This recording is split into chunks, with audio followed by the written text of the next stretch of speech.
So good morning, everybody. J. Scott Smith here, and I'm sure you recognize this woman. I know it's very difficult for me to do this without turning into a 14-year-old fanboy. It's okay. It's okay. But this is Miss Tisha Campbell. Hello, Detroit. She is back here in Detroit because you have started a stand-up comedy tour, the Damn Gina Tour. I have. This is all new, by the way. Like, I just started doing stand-up around 2 years ago, almost 2 years now. That is amazing. I know. At 50-something years old, I decided that I wanted to do this. I've always wanted to, but I was too scared.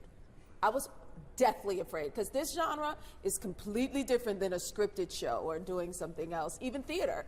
It's you telling your own story, talking about your pain, making people laugh at your pain. It's really, but it's the most fun I've ever had because you know why? There's no screen or camera between me and people. So I get to really engage with everybody. And it's so much fun. And I'm touring with Guy Torrey. So, I saw that. Yes. You're touring Guy Torrey. At the mic drop. You have to say that. At the mic drop. And yes. I've seen you with even with Finesse Mitchell doing some stuff too. I have, yeah. You have been doing this a long time. I won't mention the years, but you've been doing this. It's okay, 50-something years. You've been doing it for a long time. A minute. Yes. You were doing it. You first showed up on television going back to the PBS days. I did some research. You were on like Captain Kangaroo way back in the day. I was. So what was it like coming up? It's like you started as basically child stars. So I did. You know what? I grew up in Newark, New Jersey, and in the projects. And it was, my parents kept me really grounded. But the reason why I got into the business in the first place was because I wanted to help my family out of their circumstances. So I guess at 5 years old, I started paying bills. That is amazing. At yes. 5 years old, you start paying bills. At 5 years old. At 5 years old, you start paying bills. And It goes from working, like doing Captain Kangaroo, a lot of the PBS shows. At 17 years old, you were on Little Shop of Horrors. Yes, I was 16 when I got it, and I turned 17 in London. That's where we filmed it, in London, England. What's that like at that point, shooting that movie that became it was crazy classic? Because I had never really been anywhere, and that was my first time out of the country because I guess back then in the 80s it was cheaper to shoot in London than it was here. So we filmed everything in London, and it was amazing. But I think the best part of it was I got to work with my best friend Tashina Arnold, who I also got to work with later on in the Martin Show. By the way, can we just talk about the fact that the Martin Show was based in Detroit? So this is Martin and Gina Payne's hometown, so it's really fun to be here. I love it because the apartment that was so often shown on the show is maybe 7 to 10 minutes okay, from here. I'm trying to find it. Somebody told me that, and I was like, okay, I got to take a picture in front. You got to go right. It's right up like Woodward Avenue. Like a fan, like me sitting here talking to you right now. And even going through your whole history is like with Little Shop of Horrors. Yeah. You were in school. One of my favorite movies, my favorite Spike Lee movies, is School Days. Thank you. You were in School Days. Another 48 Hours. All three of the House Party movies. Yeah. TV, you mentioned Martin, obviously what everybody knows you for, but you were on TV in Rags to Riches and Different World. Yeah. I had to make sure I wrote it down because I wasn't going to remember them all. He knows my whole business. I had to know you. I've been a fan. You ain't my business. I'm gonna keep it real with you. I've been a fan of yours Thank you. going back to when I was a teenager, watching you on TV and seeing you do all this. I know you've got the history in music. You've done all this work, and now you're going into stand-up. Now I'm going into stand-up, like, y'all. I've been telling people, it's like, because people think I'm funny. I'm not really that funny. I can't be funny on purpose. Oh, okay. It's by mistake only. It's always by mistake. I can be funny in spurts, but for you to embark on this, this is completely different. You know what happened? So I happened to be in Washington D.C. Celebrating a friend of mine who had a residency at the Kennedy Center, D Nice. Yeah. And legendary DJ. The legendary DJ D Nice, who became famous during COVID isolations because he just brought the world so much joy. So I went to go support him. He had a comedy night and his host fell out. So he was like, can you bring people up? And he had really big people like Gina Yashere, Chris Spencer, Sherry Shepard, Michael Che, and Zainab. And I was like, yeah, I can bring him up. He was like, yeah, do 15 minutes before. And I was like, who are you talking to? And so I winded up doing that, and there happened to be an agent, and she was like, I want to put you on the road. And I've been on the road ever since, something that I was so deathly afraid of, but now I just get to interact with people, which is something that I'm a people person. So I really love this aspect of it all, and something that I was really afraid to do, but at 50-something years old, I'm doing everything that I've ever wanted to do, and I'm really proud that I get to, interact and be with people. So what is that life like on the road doing this? And I know you've obviously worked with Martin Lawrence and Damon Wayans and so these guys. A lot of stand-up comedians. A lot of stand-up comedians. Yeah. Have they given you any advice? Yes, everybody. They've like, Tisha, whenever you're ready, we'll look over your set and we'll, give you some advice. And I was just, I wanted to show them that I took it seriously, that I was doing this on my own, and then I'm going to use them at some point, because my ultimate goal is to do what Whoopi Goldberg did and do a one-woman show on Broadway. That's my ultimate goal.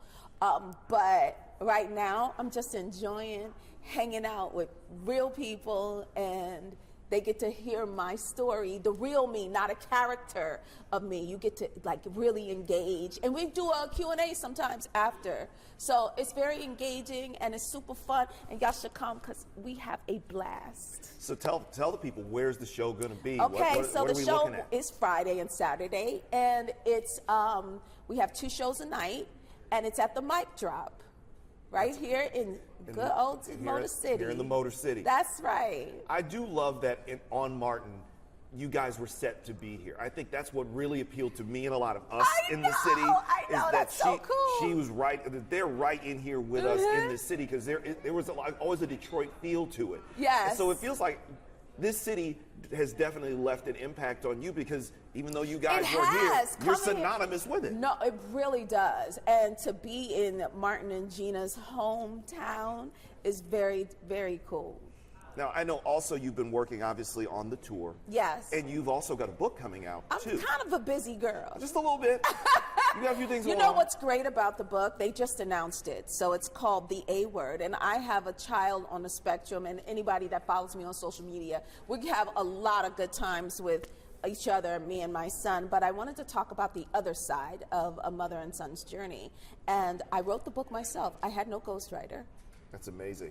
It was amazing for me too. It was just raw. No, they tricked me, because my publisher, when I gave them my manuscript, that I had just been collecting my thoughts for a long time, for his whole life. And so when I gave them the manuscript, they were like, "You don't need a ghostwriter." I was like, "I don't?" They were like, "Yes, your voice is very clear. You're a real author." I was like, "I'm a real author?" And so they tricked me not to use a ghostwriter, and that was really, really hard work. The second hardest thing that I think I've ever done was writing this book myself. But then I discovered, oh snap, I'm intelligent. I didn't realize how smart I actually was, and that I paid attention in English class. To do what you do, you have to be height of intelligent to be able to remember. Yes. I've never fully performed like that. I've done narration where I got a script in front of me and I got a prompter in front of me a lot of times. Yes. To remember these lines, to know what you're doing, to understand and get deep into these But to roles. be creative and do it yourself, and to be able to tell a story. And that's funny because, even with stand-up, everybody would tell me, "You're such a good storyteller. You're such a good storyteller. You should do stand-up." I would go, "Get out of here. You just want to see me bomb." No, I'm not doing it. But, with these 2 ventures, there are 2 different ways of telling a story. And so I'm very excited that people get to know me these days. Like, not a character, like I said, but they're really getting to know me. One side is funny, one side is heartfelt, and I think people are really going to, I think there's a lot of healing that could happen Absolutely. through this book, So I'm very excited, very nervous about that. One other question that's just, I always ask these kind of questions when I'm able to do interviews like this. Okay. Of your career that has spanned so much time here. Yeah. Is there a role of yours that that really sticks out to you as something that you just love? There every day? absolutely is. And it was a role that I did. We only did 1 season, and it was with Neil Patrick Harris. And I knew that we would have this amazing chemistry because we both grew up in the show business and around the same time, same ages, for 50-something years. And it was just an amazing piece. So You keep saying 50-something years as if I have a hard So time I believing that. I started when But I was 3. Yeah. So 54 years. That is amazing. Yeah. That is incredible, and you spanned all this time, and now you're stepping into The stand-up. fact that y'all still have me working out here, I appreciate you. Because, you know, I truly talk about this all the time, that doing the kind of work that I do is a servitude. It's a service. Absolutely. Yes, but, you know, a lot of times some celebrities, because I don't consider myself a celebrity, I think that there's a difference between being a celebrity and an artist. A celebrity is somebody who thinks they're here to be served. An artist knows that they're here to serve others. So That's for amazing. me, no, it's very true. And I am honored that you guys have allowed me to serve you for 54 years now. And I will say the 14-year-old who was watching Martin and is completely geeking out sitting here talking to you. Inside, and as soon as his camera is he's off. cool, y'all. He's being real cool. It's all good. I am keeping it the height of professionalism. Anybody who knows me knows how professional I am. And I think this is amazing. It's the damn Gina tour. Yes, y'all come out and come see me because I'm here. I'm in Detroit. I'm in your town. I want y'all to come meet me. We do meet and greets after. I think it'll be great, and you guys will have some fun. Y'all want to laugh, and this is the most important thing that I love about stand-up is that I get to help people forget their problems, just for a little while, and we can laugh. Just sitting here talking to you, I forgot about the problems Come I was on, having when I walked in here. Chuckle it up, chuckle it up. We gotta make sure you come say what up though to Gina, to Tisha Campbell. We got to get her a Detroit Tiger hat. We got to get her. We got to get her a jersey. She's been a Detroiter forever, but now we finally get to have her in the city. And that's right. And you're embarking on stand-up comedy, which I praise you for that. Thank you. It's the hardest thing I've ever done, but it's the most rewarding because I get to be with real people. This is the brilliant Tisha Campbell. Thank you so much for joining us. Thank you. And coming down here on Local 4 and talking to us. Thank you. And good luck with everything, too. I appreciate you. This is wonderful. You did great. You don't even look nervous or excited or nothing. Joe Cool over here. It's like you can't see that. See, I'm bald, too, so if I'm sweating, it's going to be real obvious that you can see everything that's going on up here. Exactly. You good. Thank you so much again, Tisha. I really appreciate it. Oh, no problem.